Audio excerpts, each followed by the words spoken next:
suna cikin wahala, shugabanni kuna zuba idanu.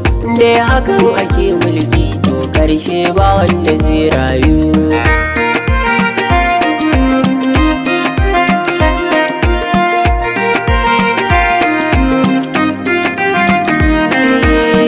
Lillahi wahidin kahar, Allah ubangijin gaske.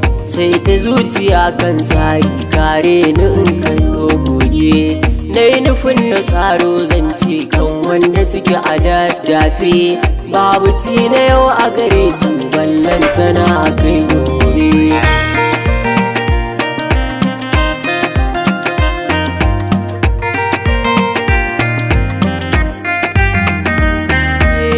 Dukka inda ka ji zalunci, tabbas kasar mu ta yi zarce. Rayuwa cikin tozarci, kullum muna a kaskance. Babu wanda za ya ji tausayi, ballantana ya jajirce. Rayuwa zubin dabbobi ne, karfi wa wani kwace.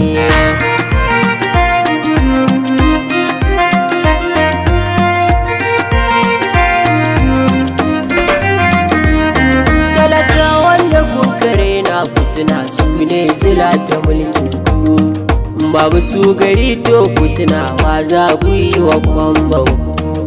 Kun shiru ana ta kashe su domin cikin su ba na ku. To idan anan kun dara, lana madakatar gaske.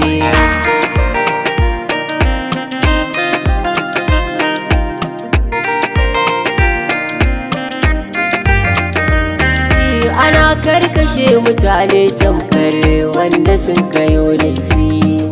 Babu kankana ba manya, ballantana batun tsofi. Mun fa bar batun jin daɗin, shin wai me kuke nufi? Rayuwar da ita ta rage mana, ita ma ba za a kare ba.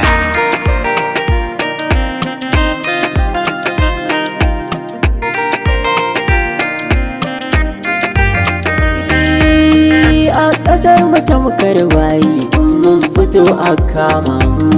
Mai kudin ciki a sake shi, shi man rashi fa ya damu.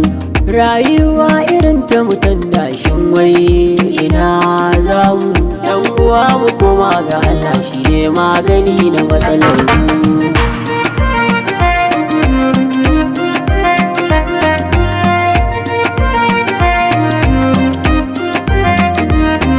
Mutane suna cikin wahala, shugabanni kuna zuba idanu.